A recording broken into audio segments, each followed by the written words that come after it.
Clip number 946۔ اس clip میں آپ قرآن پاک کی سورہ نور کی آیت نمبر 28 سے 30 تک کی تلاوت، ترجمہ قرآن اور تفسیر قرآن صراط الجنان سماعت فرمائیں گے۔ بسم اللہ الرحمن الرحیم۔ ترجمہ، اللہ کے نام سے شروع جو نہایت مہربان رحمت والا ہے۔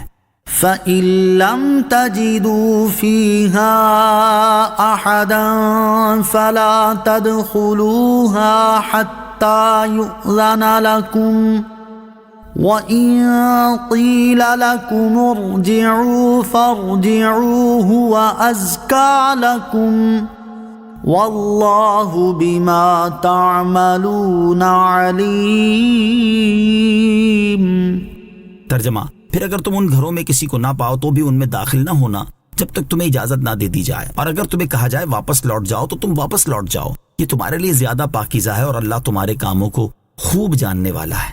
فَإِن لَّمْ تَجِدُوا فِيهَا أَحَدًا، پھر اگر تم ان گھروں میں کسی کو نہ پاؤ، یعنی اگر مکان میں اجازت دینے والا موجود نہ ہو تو بھی ان میں داخل نہ ہونا جب تک تمہیں اجازت نہ دے دی جائے، کیونکہ غیر کی ملک میں تصرف کرنے کے لیے اس کی رضامندی ضروری ہے۔ اور اگر مکان میں اجازت دینے والا موجود ہو اور وہ تمہیں کہے کہ واپس لوٹ جاؤ تو تم واپس لوٹ جاؤ اور اجازت طلب کرنے میں اصرار اور منت سماجت نہ کرو۔ کسی کا دروازہ بجانے سے متعلق دو اہم باتیں۔ جب بھی کسی کے گھر جائیں تو دروازہ بجانے سے پہلے دو باتوں کا ضرور لحاظ رکھیں۔ نمبر 1، کسی کا دروازہ بہت زور سے کھٹکھٹانا اور شدید آواز سے چیخنا، خاص کر علماء اور بزرگوں کے دروازوں پر ایسا کرنا اور ان کو زور سے پکارنا مکروہ و خلاف ادب ہے۔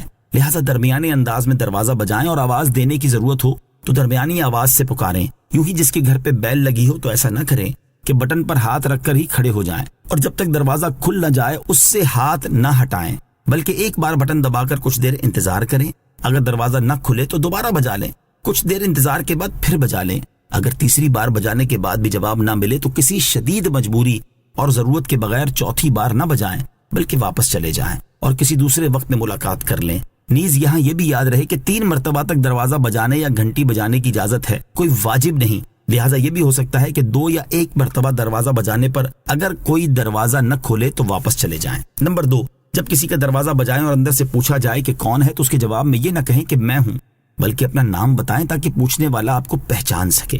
حضرت جابر رضی اللہ تعالیٰ عنہ فرماتے ہیں کہ میں اپنے والد کے قرض کے سلسلے میں حضور اقدس صلی اللہ تعالی علیہ وآلہ وسلم کی بارگاہ میں حاضر ہوا تو میں نے دروازہ بجایا۔ آپ نے پوچھا کون ہے؟ میں نے عرض کی میں ہوں۔ آپ نے ارشاد فرمایا میں یعنی میں تو میں بھی ہوں۔ گویا آپ نے اس جواب کو ناپسند فرمایا۔ نوٹ: مزید تفصیل کے لیے بحر شریعت جلد 3 حصہ 16 سے مکان میں جانے کا بیان مطالعہ فرمائیں۔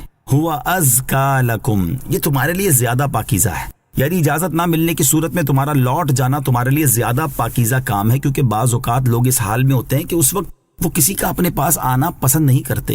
دین اسلام کا وصف مذکورہ بالا آیت کریمہ سے معلوم ہوا کہ اسلام نے ہمیں زندگی کے ہر چھوٹے بڑے معاملے میں اپنی تعلیمات سے نوازا ہے اور زندگی کے آداب سکھائے ہیں، نیز دوسروں کی سہولت کا خیال رکھنا بھی سکھایا ہے۔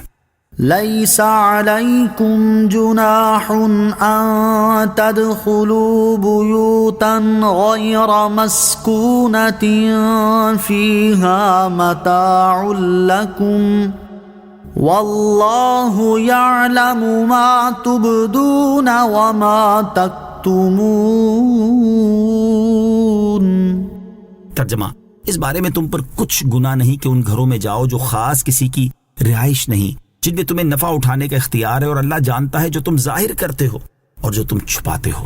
لیس علیکم جناح، تم پر کچھ گناہ نہیں۔ شان نزول: یہ آیت ان صحابہ کرام رضی اللہ تعالیٰ عنہم کے جواب میں نازل ہوئی جنہوں نے آیت استیذان یعنی اوپر والی آیت نازل ہونے کے بعد دریافت کیا تھا کہ مکہ مکرمہ اور مدینہ طیبہ کے درمیان اور شام کے راستے میں جو مسافر خانے بنے ہوئے ہیں، کیا ان میں داخل ہونے کے لیے بھی اجازت لینا ضروری ہے؟ اس پر فرمایا گیا کہ اس بارے میں تم پر کچھ گناہ نہیں کہ ان گھروں میں جاؤ جو خاص کسی کی رہائش نہیں، جیسے سرائے اور مسافر خانے وغیرہ، کہ اس میں جانے کے لیے اجازت حاصل کرنے کی حاجت نہیں اور ان سے تمہیں نفع اٹھانے کا اختیار ہے۔ بعض مفسرین کے نزدیک ان گھروں سے دکانیں مراد ہیں، کیونکہ دکانوں میں اجازت لے کر داخل نہیں ہوا جاتا، بلکہ کھلی ہوئی دکانیں ہوتی ہی اس لیے ہیں کہ لوگ ان میں آئیں اور خریداری کریں۔ حقیقت میں اس سے مراد ہر وہ جگہ ہے جہاں شرعاً و عرفاً اجازت لے کر جانے کی حاجت نہیں۔ واللہ یعلم، اور اللہ جانتا ہے۔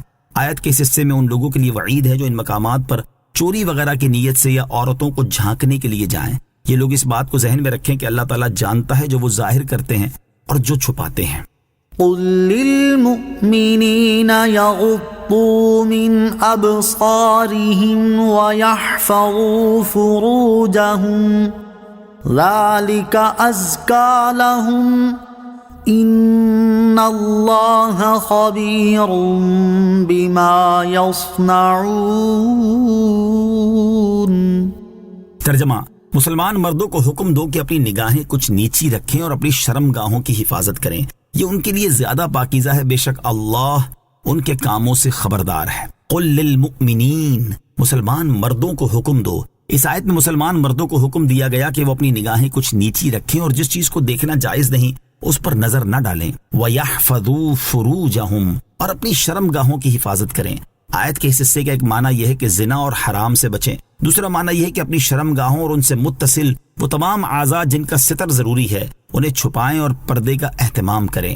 ذَلِكَ أَزْكَى لَهُمْ، یہ ان کے لیے زیادہ پاکیزہ ہے، یعنی نگاہوں کو جھکا کر رکھنا اور شرم گاہ کی حفاظت کرنا مردوں کے لیے گناہ کی میل کے مقابلے میں بہت زیادہ پاکیزہ طریقہ اور کام ہے، اور فرمایا کہ بے شک اللہ تعالیٰ ان کے کاموں سے خبردار ہے۔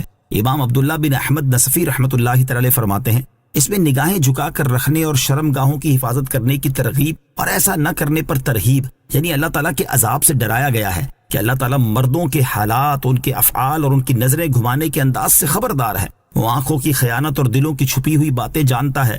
جب مرد اس بات سے آگاہ ہیں تو ان پر لازم ہے کہ وہ اس معاملے میں اللہ تعالیٰ سے ڈریں اور ہر غلط حرکت و سکون سے بچیں۔ صلو علی الحبیب صلی اللہ تعالی علی محمد صلی اللہ تعالی وسلم۔ مجھے اپنی اور ساری دنیا کی لوگوں کی اصلاح کی کوشش کرنی ہے انشاءاللہ عز و جل۔